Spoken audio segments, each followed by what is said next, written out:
Hi, welcome back to the channel. In this video, we are taking a look at Jurassic World's Hammond collection, Ornitholestes. The artwork wraps around this side of the box, and we have some more here.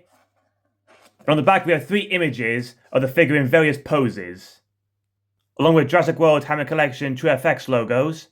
Right, now let's get this figure out of the box. Now let's get it unpacked and attach its tail. Now here we have Ornitholestes unpacked and with its tail attached. The figure is a mixture of browns and cream tones. We now have the painted eyes replacing the glass eyes. The figure has a mixture of scales and feathers. The feathers mainly cover the top part of the figure, which transition down into the scale texturing. We have extra paint here on its leg, and I gotta say the feet look extra large on this figure. They seem to have a gloss finish to them, whereas the rest of the leg has a more of a matte finish. And the accessories for this figure are changeable hands. The head has a pretty decent look to it. We have some nice ridge detailing around the painted eyes. We have this cream tone on the end of its snout, which transitions into this light brown. We have some fine scale detailing at the snout, which transitions into feathers on top of its head. The lower jaw is this light tan, and here you can see inside the nicely painted mouth and teeth. The feathers finishing on the back of the head looks a bit odd to me, as we have no feathers on the back of the neck, but a small patch here on the throat. We have a small amount of folds and creasing on either side of the neck. The back of the neck doesn't look too good due to these 2 articulation joints. This could explain why we have no feathers here on the back of the neck.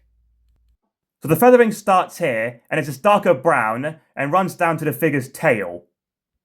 The feathering then transitions into the skin texture here at the tip. The skin texture then covers the underside of the tail. We have some skin wrinkling here around the leg, and the leg has some decent skin texturing and some nice muscle definition. We have this nice dark brown tone with these large feet with glossy black claws. The feet do seem to be fairly large to me. The body again has a nice skin texture and some wrinkles and folds. The long arms have some nice definition to them, and we have some fine speckling over them. The figure has changeable hands and are actually articulated. And the long fingers have black painted claws. We have a nice cream tone on the underneath of the figure. The mixture of various shades of brown across the figure looks pretty decent. The mixture of feather and skin texturing doesn't look too bad. The feather detailing could have carried on down the neck, but with the articulation points, it was probably too difficult to achieve. Here's the articulation. Tail moves like this. Legs have 4 points of articulation here, at the knee, here, and at the feet.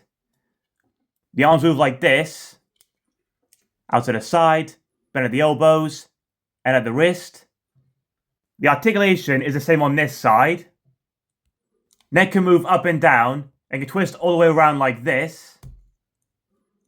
The head can also move up and down, and can twist all the way around. One last thing, it has an articulated jaw, and here you can see inside.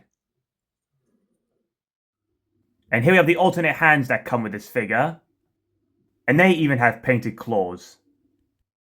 And here they are swapped around, and the fingers have more of a curved feature to them. I'm not too sure with this feature, as the parts could get loose or lost over time. For comparison, we have the Primal Attack Attack Pack Ornitholestes. They're getting this Hammond collection figure, only the 2nd release. As you can see, the Primal Attack figure has a very different look to it compared to this new Hammond collection release. It has a very different skin texture to it, with no feathers. Has a longer neck and a smaller head. Having them next to each other, you can almost say they're different species. Ornitholestes was a fairly small bipedal carnivore, and it was also one of the first theropod dinosaurs discovered in the 1900s. And to date, it's only known from a single partial skeleton found in Wyoming. So Ornitholestes is yet another interesting release from mattel. I like how they've given this new release this interesting sculpt detailing with its mixture of feather and scale texturing. One of the issues I have with this figure is its large feet, and I'm not completely sold on swappable parts and back to having painted eyes. As I feel the glass eyes gave these figures a premium look, thanks for watching.